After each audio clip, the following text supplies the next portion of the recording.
Okay, let's get into the readiness protocol. Let's say that you have figured out where you want to take ceremony, you're getting ready for one. 3 steps here. First, we've got to calm the nervous system.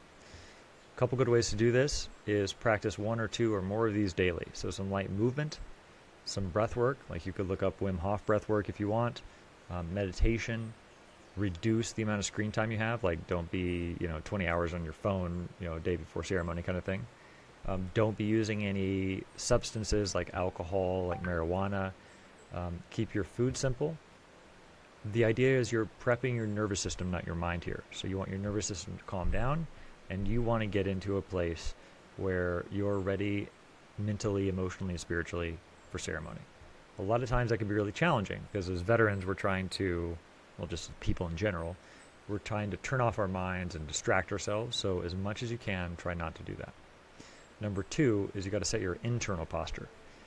One thing to use daily, if this resonates with you, is like, hey, whatever comes is what I need. Whatever I experience is what I need.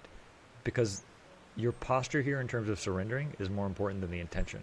What you're trying to do is align yourself with the medicine. We view our community and our indigenous worldview views the medicine as a spirit doctor, a conscious entity that is going to go in and knows exactly what you need, is going to give you that. So if you come in ceremony with like all these expectations, or you fight the process, the medicine will fight back and it will eventually win. But that is preventing you from getting the healing you need. So our recommendation is just do it. It's kind of like don't argue with a command sergeant major. He's going to win, and the more time you spend arguing, the worse it's going to be for you. So just say yes sir, or yes sergeant, whatever, and just move out with it. So I'll leave that there. Okay, step 3 is what we want to do is we want to build a ceremony anchor.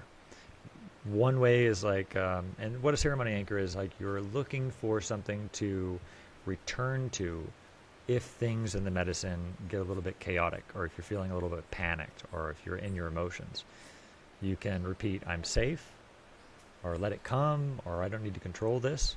There are also other anchors you can do, like focus on the breath.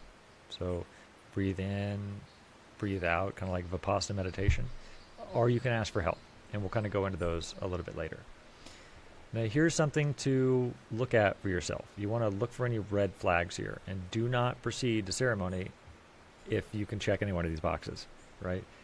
If you want the medicine to be fixing you, like if you want to be fixed by the medicine and not do the work.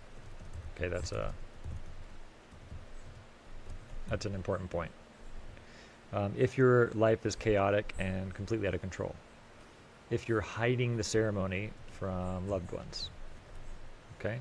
If you're completely emotionally shut down, if you're attached to seeing visions or you have expectations, and if you refuse to ask for help.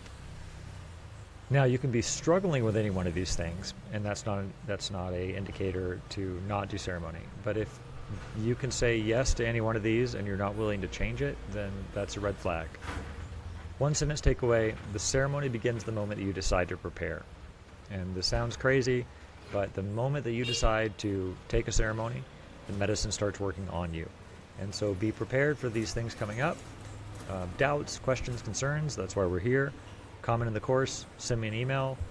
We're here for you, and I will talk to you guys in the next module, which is actually what to expect. All right, we'll talk soon.